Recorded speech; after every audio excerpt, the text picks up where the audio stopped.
Something feels different about the UFC today, and what's interesting is that almost everybody seems to recognize it, yet very few people can fully explain what has changed. On the surface, the company appears to be thriving, events continue selling out, pay-per-views remain successful, social media numbers are enormous, and the roster is filled with some of the most talented fighters the sport has ever seen. If you look purely at the business side of things, the UFC should be in one of the strongest positions in its history, which is exactly why a growing number of fans have been left wondering why the sport doesn't feel quite as exciting as it once did. What's strange is that this isn't really a conversation about the quality of the fights. In many ways, modern MMA is better than it has ever been. Fighters are more skilled, more complete, and more professional than the generations that came before them. Champions are defending titles against elite competition, prospects are developing faster than ever, and almost every major card delivers incredible action inside the octagon. Yet despite all of that, there is a growing feeling among many fans that something has quietly disappeared from the UFC over the last few years. And the more people talk about it, the more the conversation seems to point toward a problem the promotion may not have a simple solution for.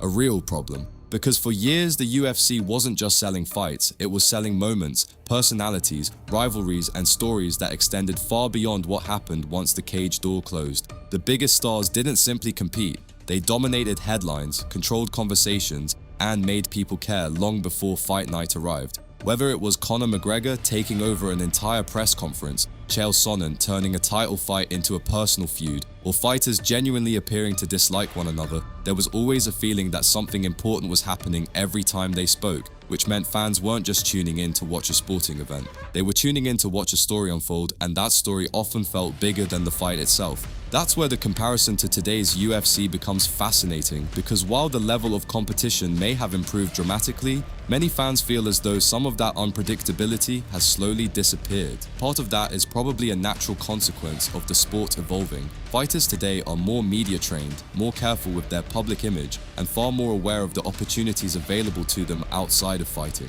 Instead of creating controversy, many prefer to stay professional. Instead of turning rivalries into personal battles, many choose respect. From a human perspective, that's probably a positive development. But from an entertainment perspective, it creates a challenge, because professionalism doesn't always generate excitement, and respect doesn't always create anticipation.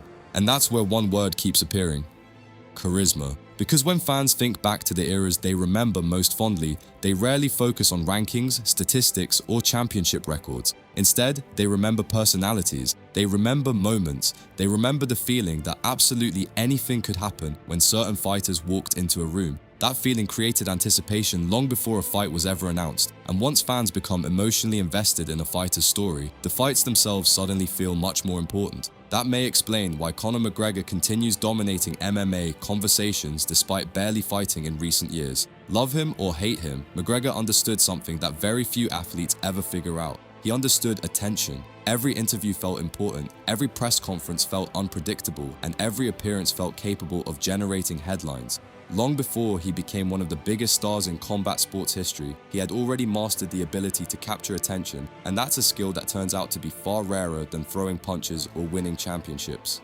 The UFC has spent years searching for another superstar capable of generating that same level of interest, but finding someone who can dominate inside the cage while also capturing the imagination of millions outside it is far more difficult than most fans realize.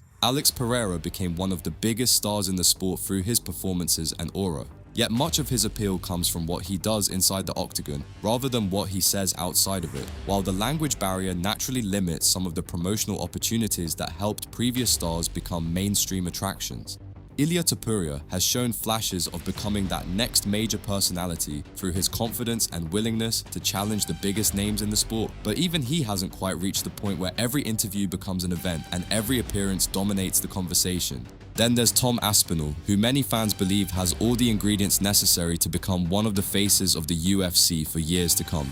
The problem is that his momentum has repeatedly been interrupted by circumstances beyond his control. For years, he found himself trapped in the Jon Jones saga, while fans argued endlessly about a fight that never happened. And just as he finally appeared ready to enjoy the full benefits of becoming champion, injuries and setbacks once again slowed the momentum that should have been carrying one of the UFC's most exciting fighters into superstardom. What's interesting is that this stops being a conversation about any individual fighter once you zoom out and look at the bigger picture. For decades, the UFC always seemed to have another larger-than-life personality waiting around the corner. One era would end and another would immediately begin, allowing fans to move seamlessly from stars like Chuck Liddell and Georges St-Pierre to Anderson Silva, Jon Jones, Ronda Rousey, and eventually Conor McGregor.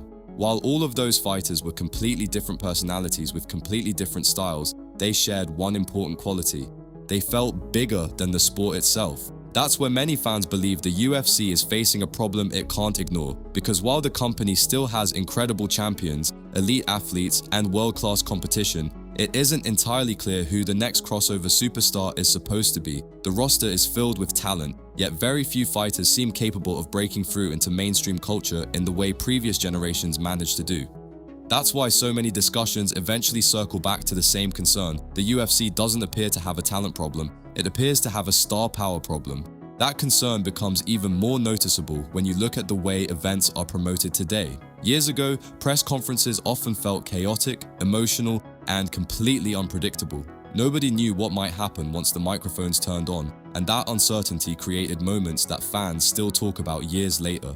Today, many events feel more polished and professional, but also more controlled. Fighters are respectful, rivalries are often friendly, and press conferences frequently feel like obligations rather than major attractions in their own right. Again, there's nothing inherently wrong with that, but it does remove some of the tension and anticipation that once helped make UFC events feel like cultural moments rather than traditional sporting events. The result is a strange situation where the actual product inside the cage may be stronger than ever, while the emotional connection surrounding it feels weaker than it once did. Fans still watch, they still care, they still appreciate the incredible level of skill on display. Yet many longtime followers of the sport can't shake the feeling that some of the charisma, unpredictability, and larger-than-life energy that helped build the UFC into a global phenomenon has gradually faded away.